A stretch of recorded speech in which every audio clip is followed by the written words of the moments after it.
রাধে রাধে বন্ধুরা, তোমরা সবাই কেমন আছো? আজকে আমি তোমাদের এক জায়গায় নিয়ে যাব। আজ ঠাকুর প্রণাম করে এখন বেরিয়ে পড়লাম।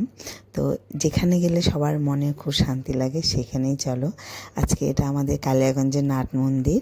আমার মন খারাপ হলে আমি এখানেই চলে আসি, যদিও আজকে মন খারাপের জন্য আসিনি। আজকে একটা অন্য উদ্দেশ্য, মানে অন্য কারণে আসি, মাঝে মাঝে আসি। আজকে ফলারানী পুজো, অমাবস্যা আজকে, ফলারানী কালী পুজো আজকে, এই জন্য এখানে পুজো হয়। এখানে এসেছি, ঠাকুরকে প্রণাম করলাম, করে এখানে কিছুক্ষণ থাকবো। তো এই জন্য তোমাদের সঙ্গে আজকে দেখালাম যে মন্দিরটা, এভাবে আমি কোনোদিনই মন্দিরে ছবি তুলিনি, আজকেই তুললাম। তো দেখো তোমাদের কেমন লাগে। এখানে আসলে খুব ভালো লাগবে, এবং এখান থেকে অনেক দূর দূরান্ত থেকে অনেক লোকজন আসে এখানে। মানে মাঘ মাসে এক সময় না, মাঘ মাসের পূর্ণিমাতে এখানে পুজো হয়। এখানে অনেক দূরের থেকে লোকজন আসে, এখানে কীর্তন হয়। এখানে আসলে আমার খুবই ভালো লাগে, যার জন্য আমি মাঝে মাঝে এখানে আসি। আজকে অমাবস্যা পূজার জন্য এখানে এসেছি। তো তোমরা দেখো এখানকার মন্দিরগুলো খুব ভালো লাগবে। তোমরাও যদি আশেপাশে থাকো কেউ, তোমরাও এখানে আসতে পারো আশেপাশে থেকে, তোমাদেরও খুব ভালো লাগবে এখানে। তো এখানে চারিদিকে সবাই, অনেক লোকজন আছে পুজোর জন্য, তা বাদেও এমনিও থাকে লোকজন।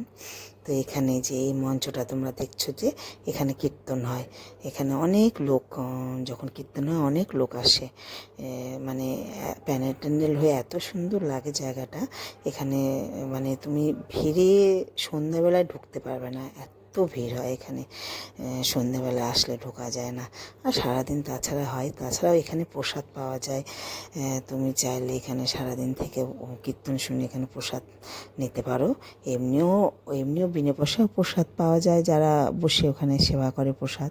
তা বাদেও এখানে তুমি একটা সরা বিক্রি হয়, সেই সরা তুমি কিনে প্রসাদ নিতেই পারো। যেটা জগন্নাথ মন্দির আছে উপরে, আমরা জগন্নাথ দেবের দর্শন করতে চলে গেলাম।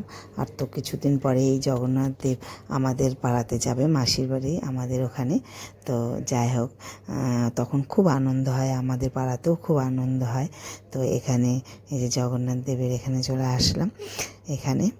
তা দেখো, এখনই আমাদের ভালো লাগছে যে আর কিছুদিন পরে আমাদের ওখানে মাসির বাড়িতে যাবে। তো যাই হোক, এটা গোপাল ঠাকুর। এটা হচ্ছে উপরের দিকে আসছে আর কি, উপরের দিকে এই মন্দিরটা একটু উপরে, সিঁড়িতে উঠে আসতে হয়।